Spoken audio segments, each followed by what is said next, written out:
Hi everyone, today I'm going to show you how to start working with two different types of film cameras. This is the Vivitar V3800N and the Minolta X370.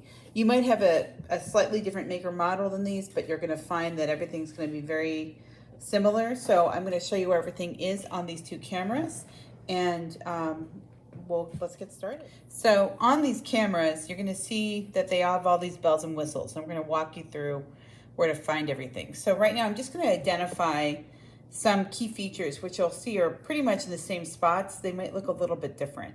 So this down here on both cameras is obviously the lens, and you're going to see there are all these bells and whistles that I'll talk about in just a minute.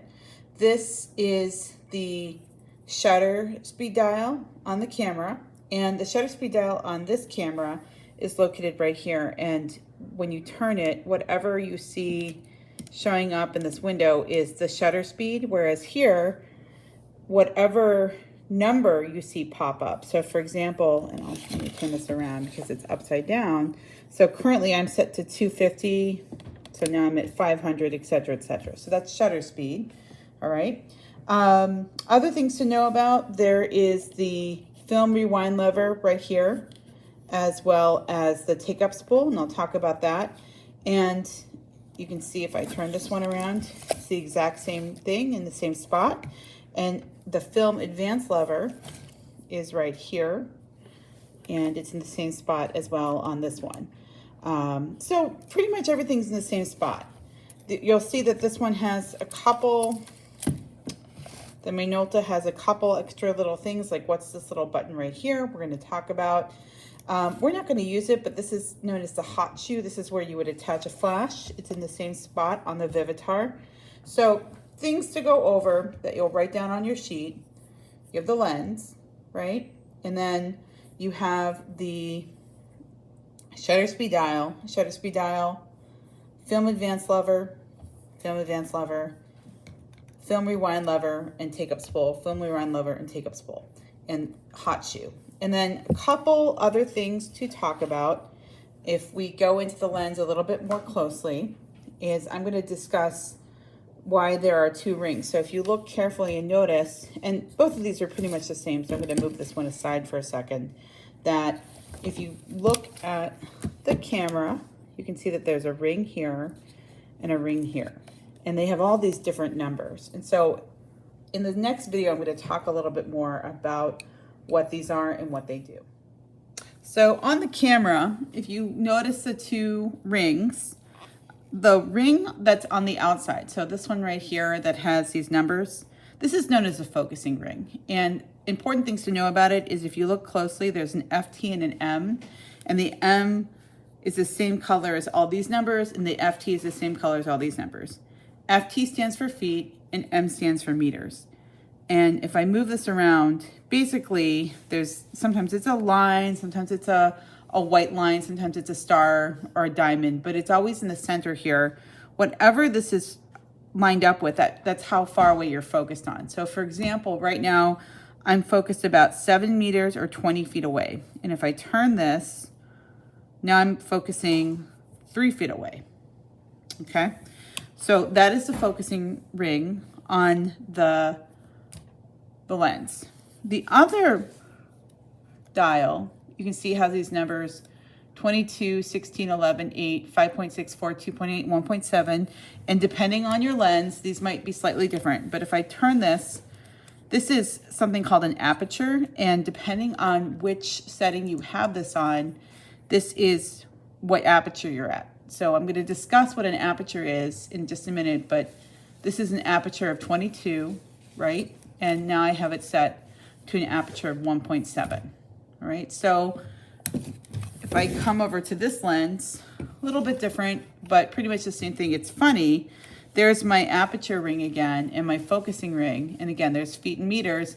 Although I'm noticing on this one, the aperture, the max aperture is only 16 on this lens, and it starts at, oh no, I'm sorry, there's 22. It was green, it was so hard to see. I don't know how well you guys can see that. And it's reversed, but it does the exact same thing. So again, this is the aperture ring, and this is the focusing ring, and they do different things. Okay, couple other things to talk about on the cameras.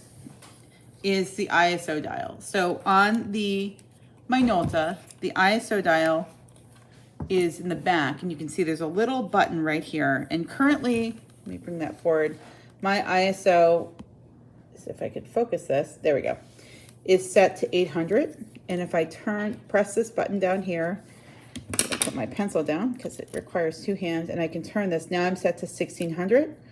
And if I move the other way, that's 400. And you can see there are different numbers. For you guys, most of the time I'm going to tell you to set your ISO to 400. So that is where you find the ISO dial. On the Vivitar, the ISO is located in a different location.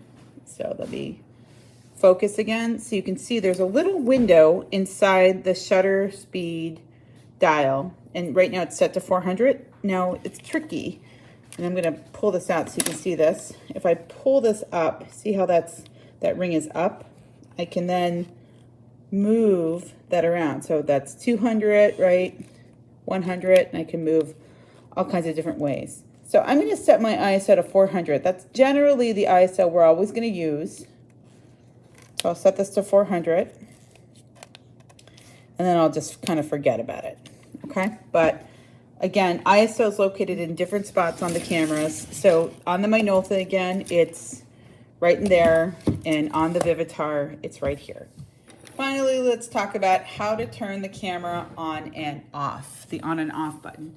For the Vivitar, the film advance lever is the on button. So as silly as it seems, when I have the film advance lever out like this, it's on.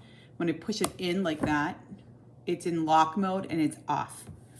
So again, on, off. With the Minolta, to turn it on, it's kind of obvious. You can see there's a little off switch here, and if I slide this down, it now says on.